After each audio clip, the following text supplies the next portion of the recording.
ગુજરાત બંધના એલાનને પગલે અમદાવાદની આગ સુરતમાં પણ પ્રસરી હતી અને સાથે જ પાંડેસરા વિસ્તારમાં પિયુષ પોઈન્ટ પાસે પાટીદારો દ્વારા કરાયેલ હિંસક દેખાવો બાદ આજે વાતાવરણ શાંત પડ્યું હતું।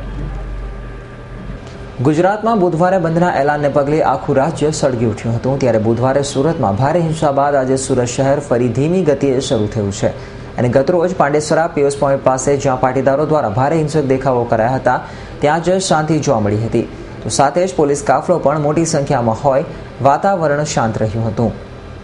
રાજ્યભરમાં હાલ પાટીદાર અનામતની માંગ અગ્નિજ્વાળાની જેમ પ્રસરી છે અને રાજ્યમાં કાલે ગુજરાત બંધનું એલાન હતું ત્યારે સુરત શહેર પણ અમદાવાદની આગમાં સળગ્યું હતું। ત્યારે આપણે જે વિસ્તારમાં ઊભા છીએ ત્યાં પાંડેસરા વિસ્તાર છે અને પિયુષ પોઈન્ટ સર્કલ છે, જ્યાં કાલે હિંસક દેખાવો પાટીદારો દ્વારા કરવામાં આવ્યા હતા। જોકે આ હાલ પાંડેસરા પોલીસ દ્વારા અહીંયા સંયમ રાખવામાં આવ્યું છે અને બજારો બધા ખોલતા કરી દેવામાં આવ્યા છે, એટલે અહીંયા હાલમાં તો એકદમ પરિસ્થિતિ કાબૂમાં હોય એવું લાગે છે, પરંતુ સોસાયટીની અંદર પાટીદારો ભેગા થતા હોવાના પણ સમાચારો છે અને અહીં અજંપાભરી સ્થિતિ અંદરની સોસાયટીઓમાં દેખાય છે। પરંતુ હાલ પાંડેસરા પિયુષ પોઈન્ટ સર્કલ પાસે તમે જોઈ શકો છો તેમ એકદમ વાતાવરણ એકદમ શાંત છે અને પોલીસે આખું કાયદા વ્યવસ્થા જાળવી રાખી છે।